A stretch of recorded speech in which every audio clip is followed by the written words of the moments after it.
سلام و درود دوستان عزیزان و بینندگان گرامی. امیدوارم که همه کسا خوب و صحت و سربلند باشید. پیش از آنه که من صحبت شروع کنم یک سوال دارم. این سوال این است که یعنی در جایی که طاعون است در اونجا سفر کردن جایز است یا نه؟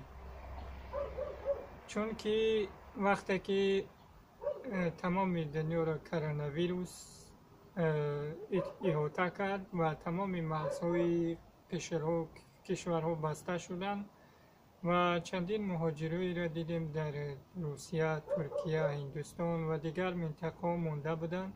آنها چیکار کردند؟ آنها خواهش کردند از حکومت رحمانوف که ما را به کشور بگردانید و حتی رحمانوف یک روز پیش پیام تبریکاتی رمضانیش در اونجا چی گفت؟ گفت که در کجایی که بیماری است حدیث پیغمبرم آورد. حتی ملاها و چندین نفرها را میبینم در شبکه‌های تلویزیونی رحمانوف تبلیغ میکنن که از حدیث های پیغمبر میارن، میگن که در کجایی که طاعون است یعنی همون وبا است آنها باید داخل کشور نشوند. پس روز 29 سروزیر کشور قاهی رسولزاده یک جلسه فوری کرد و اعلام کردن 29 کرونا ویروس تقریبا چند نفر 15 نفر اعلام کردن و روز 30 بگیم که در شبکه‌های تلویزیونی یک روز بعد 15 نفر اعلام کردن. و به حکومت رحمانوف چی گفتنی؟ مادامی که تمام دنیا را طاعون به اصطلاح همون عربیش بگیم، همون که دعوا میکنن ملاحاتو، همون طاعون علاقه تمام کشورها را احاطه کرده است.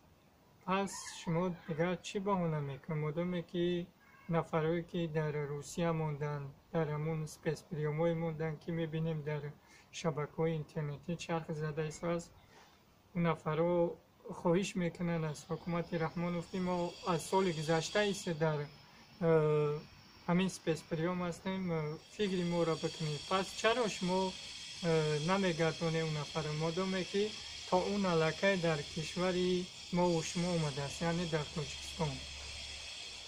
و در اینجا چی بهانه با شما پیش میورید که کشورهای مثلا کشوری که طاعون است و مثل روسیه در طاعون است، در تاجیکستان پیش وقت بهانه میکرده که طاعون نیست و امروز طاعون آمده است بر تاجیکستان.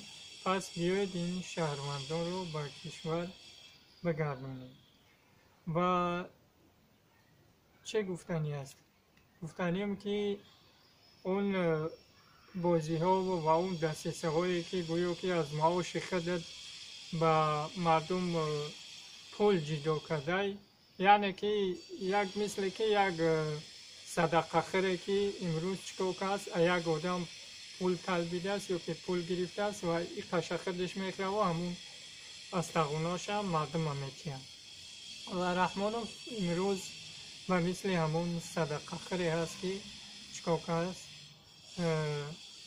همین متد گرفتگی است و او چاپلوسک های میبینیم در شبکه های اینترنتی فیسبوک بسیارتر فعال کی هستند و دنبال تعریف و توصیف رحمانوف هستند.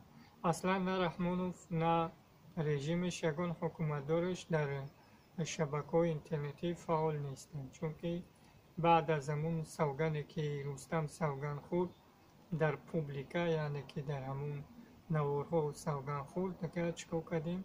دیگر ندیدیم. تا هنوز نه رستم دیدیم نه رحمانوف دیدیم که پوبلیچ نه ورویان همدردی به مردم جمهوری تاجیکستان نمایند.